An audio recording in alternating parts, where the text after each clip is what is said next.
Hey everybody, and welcome to another Collector Cave figure review. This time,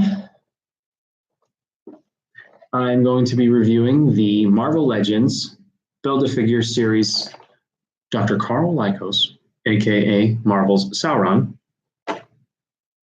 Build-A-Figure series Bishop figure. And let's take a look at it. So just to reiterate once again, I do a pass or fail scale. That's just that simple. That's just how I do the reviews. We've all seen the Marvel Legends boxes before. If you're collecting Marvel Legends, you know what it looks like. So I'll just take a quick look at the package, and then we'll crack this bad boy open and see what we get. I happen to have an open figure on hand, so I will make it seem like the figure has appeared miraculously in the package without even opening the box. Okay, so basically we have some nice artwork on the side of the box. We have nice artwork on the side of the box. Same picture. Honestly, I don't give a shit about boxes. I open these. I pose them. I display them. I open them. Unless it's like a really amazing figure that I want to keep in the box, which is very rare for me personally. I just throw the boxes out. I know it's horrible. So that's just me. Now, let's see here. Back of the box with a little description of Bishop here. And on the advice of his grandmother, Alpha Mutant Bishop seeks out the X-Men and uses energy conversion and concussive blast to join the ranks of his heroes of legend. I don't know why they bother with this anymore. I used to love it when these figures would come with like an actual bio. Stats and all that kind of stuff. That was cool. This is kind of stupid. But anyway, so that's what it is. So we've got Bishop. Let's crack this boy open and see what we come up with for the main X-Men Bishop. There he is. Hey, yeah, he's all right. I'd say as far as, if you are collecting the X-Men line, which I am, I love the fact that Marvel Legends is doing the X-Men series, the Spider-Man series. Those are really two things. I'm a big fan of the series that they, the X-Men. I love that they're doing that. So I have certain gripes about these figures. There are some decisions that they make that really annoy the crap out of me. For example, Hasbro has gotten really, really good at developing new body types for the stature of different characters that they try to do. So that I have to give them props for. They're doing a nice job. I can tell you this is the Sabretooth body from the X-Men Legends series. Now this is obviously Bishop is from the Deadpool series of figures where you have Omega Red, you have your X-Men, your classic X-Men Deadpool, you have your weird unmasked Deadpool, you got your Lady Deadpool, your Wolverine, your female Wolverine, and you got Bishop. Pantsless Deadpool, I don't know. The funny thing is, and Hasbro has become very smart in the way they market. What they're doing is they're giving you one or two figures in the line that you absolutely have to have for the most part. Then they're giving you a Build-A-Figure that you feel like you absolutely have to have for the most part. But the rest of the figures, at least 4 out of the 6 figures in the wave suck for various reasons. Now, I happen to think that Lady Wolverine here, it's a beautiful figure, actually. It's a really nice figure, and if that's what you're into and you like that particular character, she is a really nicely made figure. The proportions are very nice. The paint app's very nice. Figure is very smooth. A nice texture to it. They did a nice job with it. Lady Deadpool, I'm not a fan of Deadpool necessarily, just because I just never really got into it. That's just me. But as far as the essentials for me for this line, Bishop and Omega Red were at the top of my list. And then I was able to piece together Sauron separately. Sauron, whatever you want to call him, Sauron from Lord of the Rings. Sorry, I keep doing that. But to the figure, Hasbro is doing a few things really well. They're doing a few things very poorly. And they're annoying the crap out of me on some of these figures. Like, for example, the 90s wave X-Men Cyclops figure with the blue and yellow outfit and everything that was in the 2 X-Men waves ago. for the Warlock series.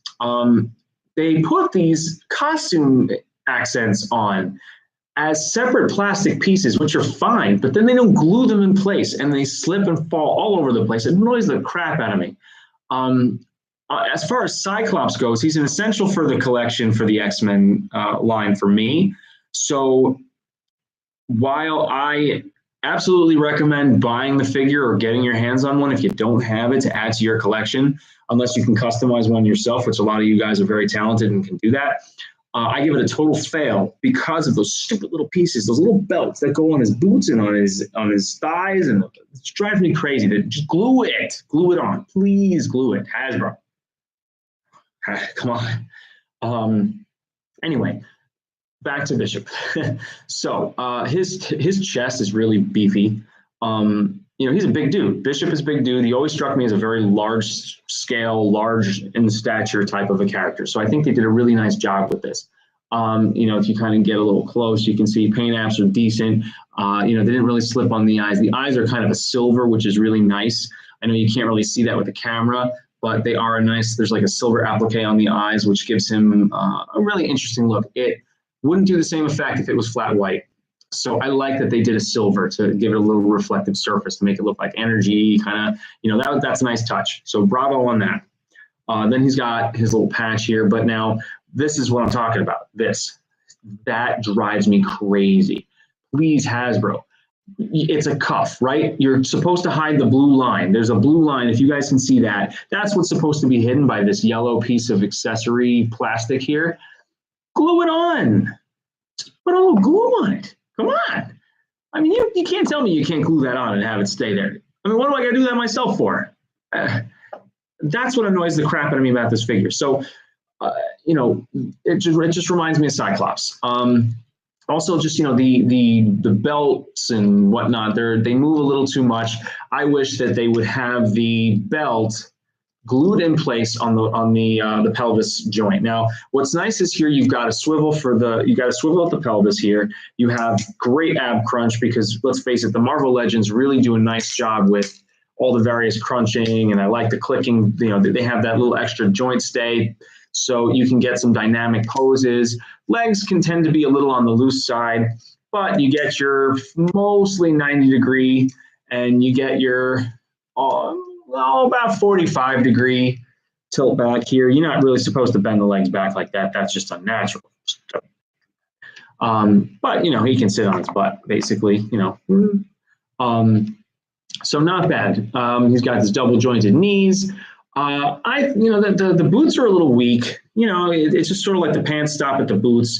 I would have liked to have seen a little bump for cuffing, maybe just to go in there, a little extra sculpting detail. But they're retooling. They're recasting the same body types for a few different style figures. So I understand why they're not doing that. As far as this figure goes, they go with a bigger, beefier body type. So I can understand if the accessories are limited. I would have liked to have seen another pair of hands come with him. Oh, how awesome would it be if he had a bald head as an alternate portrait? That'd be great. But the joints, everything's pretty solid. The ankles are a little loose, but Hasbro does a great job with ankle pivot. They do a nice job because sometimes also, let's face it, you really do have to get creative and flexible with the joints here. My only gripe is that the head is so high up, and the shoulders are so far down. But I mean, that's just a personal thing, I guess. It's not the end of the world. Now these gray little things here, see that the glove, the gray, it's glued on. It's not moving. At least for mine, it's not moving. Why can't you do that with the yellow cuffs on the shirt? Just that part. One little dab of glue on either side. Just do it. I can understand, with a paint app, if they molded it into the plastic, and doing a paint application is probably more expensive for the paint application because you have to have somebody sit there going, which costs probably more than molding the plastic. But then just glue it.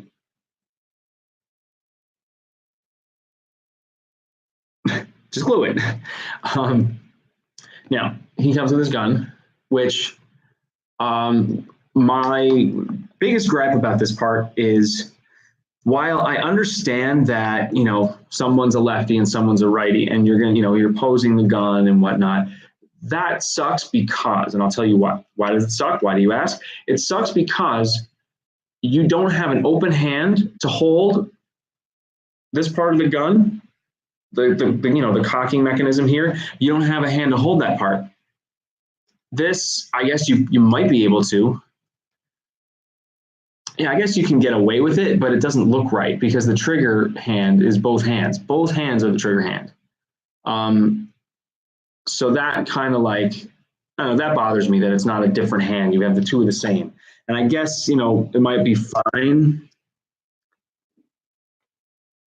but it does kind of annoy me because it looks weird. And you see what I'm talking about? God damn yellow thing here just drives me crazy.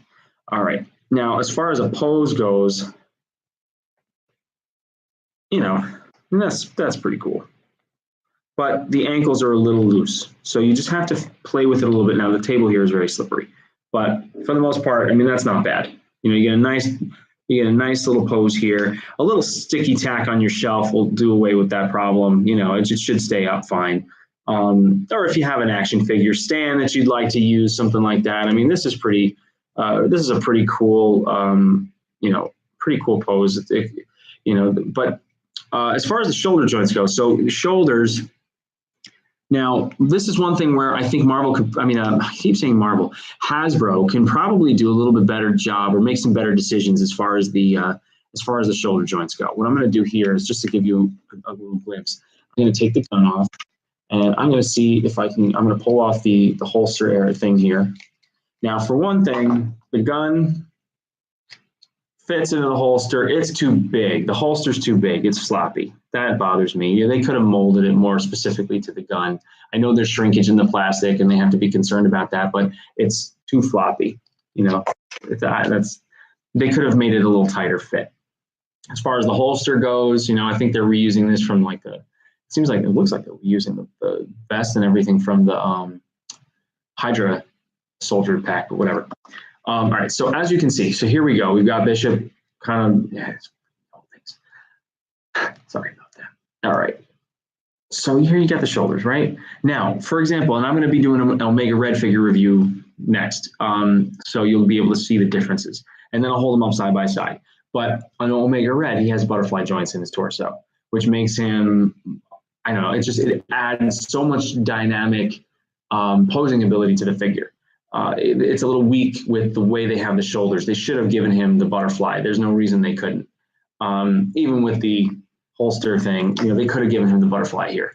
In my opinion, I think it just makes it look a little goofier and it restricts movement. And it's kind of disappointing that they didn't add that on. My opinion, once again, just my opinion, but I really wish they would have done that. I think that would have really made it a more excellent figure. Now, this is a great figure. As far as Bishop goes, the head portrait is really good. You know, Hasbro is doing an amazing job on doing the head portraits. They're getting very detailed, very sculptural. You know, the hair is really beautiful, actually. You really get that Bishop mullet look going on. It's really nice. But it's nicely done. The curls, the length, everything, you know, it's a really nice head portrait. All in all, I would say for what this figure is, I'm gonna give it a pass because it's not as annoying as Cyclops, but it's really on the fence for me, pass or fail, because of these little costume details that keep slipping off. That drives me crazy. I don't know about you guys, but that really drives me nuts. That they can put glue on the wrist, but they can't put a little glue there. What the hell? Come on now. It really drives me nuts. Actually, here, you know, I'm going to do a separate review for Omega Red. But look what I've got over here. So we got Omega Red. Okay, now if this is what you can see what I'm talking about. Omega Red, look at the beauty of this figure. His arms can go back like a thunderclap style thing like that, and they go back really far. And you have a butterfly joint here that enables the figure to come even further in, really like reach across it for a really dynamic pose. He's reaching like halfway across his torso that way. And you know, if he didn't have the butterfly joint, this would be the limit to what he could do. But that butterfly joint really makes a difference. So that's what I'm saying about that. You know, the butterfly joint just does make a really big difference. It really creates a more dynamic figure for posing and everything. You know, it really does add something. Now, one thing also you can note here, and I'll put them side by side. For one, and I'll talk about this in the Omega Red review later, so you know, maybe I'll just save that. Kind of give you something. Now, this is what I'm talking about, body type. So as you can see, if you can see, side by side, you can see how much bigger in stature Omega Red is to Bishop. So right there, you know, Hasbro has really come into their own. Here's a Marvel Legends 10 years 2D Iron Man figure, just for a comparison. They really are doing different molds, different body types for different characters. So I really appreciate that. I think that that is one of the best things that they're doing, is giving us a scale for these characters. Now, granted, Toy Biz Omega Red, no, see this real quick, towers over the other one a little bit. See that? It's a weaker figure, I think. And I love my Toy Biz Legends. I really do. I don't have the Bishop figure anymore. He broke a long time ago. You know, there's something about the Toy Biz that really adds. It's just, you know, they had some magic to the figures. They experimented a lot. They tried some things. They did different body types, scales, different types of joints. I think that this is a really beautiful figure, but this is just top notch. So, Bishop, I'm going to give it a pass because he's essential to your X-Men collection. Let's face it, this is an essential figure to the X-Men for you. It just is. So I would say go for it. And he's a really great figure. Enjoy it. And thank you guys very much for watching. I hope that you found this informative. Thank you very much, Bishop, for joining us today. I really appreciate it. All right. So everyone, take care. Happy collecting. Thank you for watching Collector Cave. And subscribe to the channel here. And I hope you enjoyed the review, and keep your eyes open for more. Watch all the ones I've done so far. Thanks for watching, and take care.